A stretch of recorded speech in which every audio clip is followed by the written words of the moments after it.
What's going on, everybody? Blake Hester here with another video. Hope you guys having a great day, great start of the week. And so I just want to get on here and talk about just in trading in general.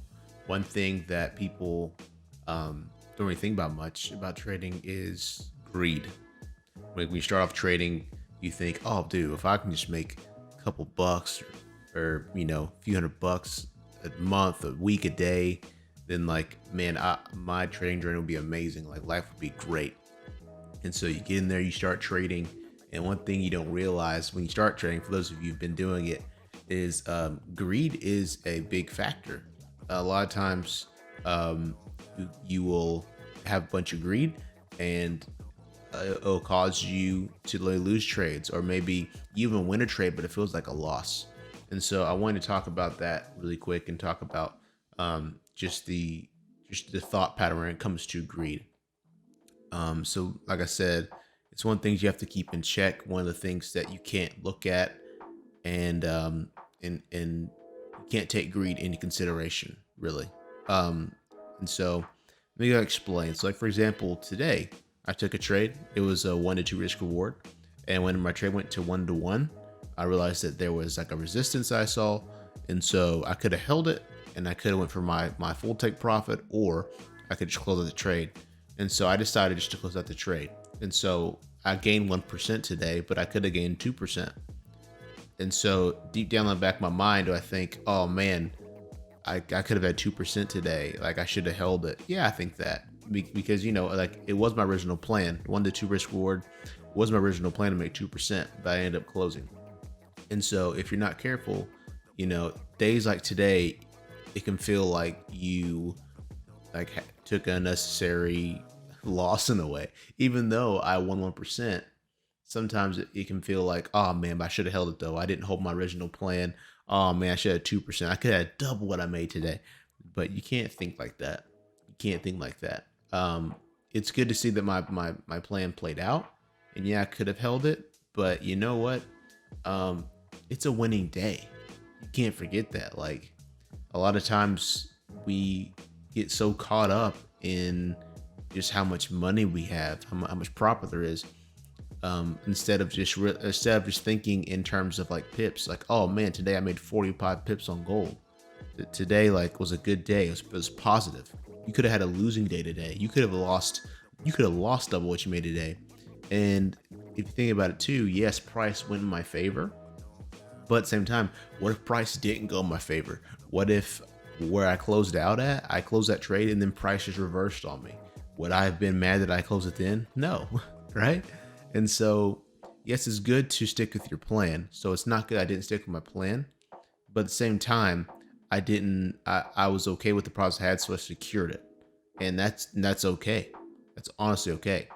And so one thing you have to get over is in your wins and in your losses, you can't be greedy. You can't.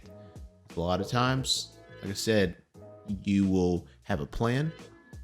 You have an original plan, and price will happen, and it will hit your take profit zone, like where you planned on it. And a lot of times people say, "Oh, I could just hold it. It could keep going." But what was the plan? What was the plan? Was the plan to hold it right there? If not, then you might consider just closing the trade. There's no need to be greedy. There's no need to try to go for more, because I cannot tell you how many times I have held a trade trying to go for more, and price ends up just taking me out. It comes back, takes me out. And I'm sure for those of you who've been trading for a year, 2 years, whatever, you know exactly what I'm talking about. Is every time you have a plan and you follow the plan and price hits your take profit, you get out. Like, just get out of the trade.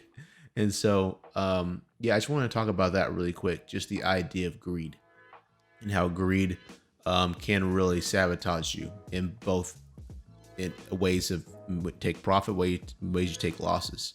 Because another way it can affect you too is if you do take a winning trade, a lot of times you will look back at your winning trade and think, oh man, yeah, but I should have held this, or how could I have gotten more out of this trade? How could I got more out of the plan? Which is okay to do. It's okay to look at your plan, and if you're noticing a common trend that, like, oh, well, tends to do this, so maybe I can add it to my plan. But like if every now and then price just keeps pushing down or pushing up in your favor, like there's not much you can do about it. Like the price is going to do what price is going to do. But the idea is that you have a plan that you see consistently happen. You take that consistent plan and you make consistent results. It's all about consistency. Trading's not about maximizing the market, maximizing how much money you make in the market. We're not the big guys. We're not the big banks. Just play with them. Play with them. Play what you see, play your plan, and be out. After that, like just keep in mind that it doesn't matter how much money you have as a retail trader, you don't control the markets. You do not control the markets. So it's important to understand that and understand that we're playing a game that the big dogs play, and we're just tiny little fish, and all we're trying to do is just stay by the big whale.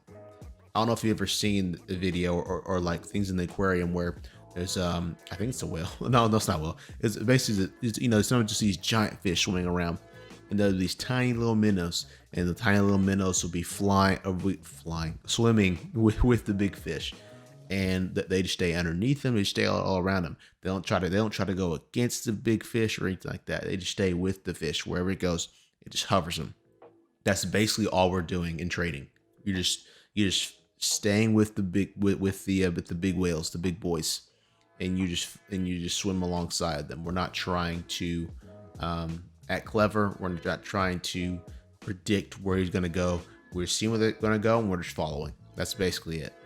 So I just want to mention that really quick about greed. I hope this is helpful for you guys, being able to see how greed can cause you to lose, but how greed can also make your winners feel like they're losers, but they're really not, So hope this is helpful, you guys. Thanks for watching this video. If you like some more content or have ideas of what you want to see, let me know, and maybe I can add it to my my queue of videos to make in the future. All right, guys, have a great day, and I'll catch you guys in the next one.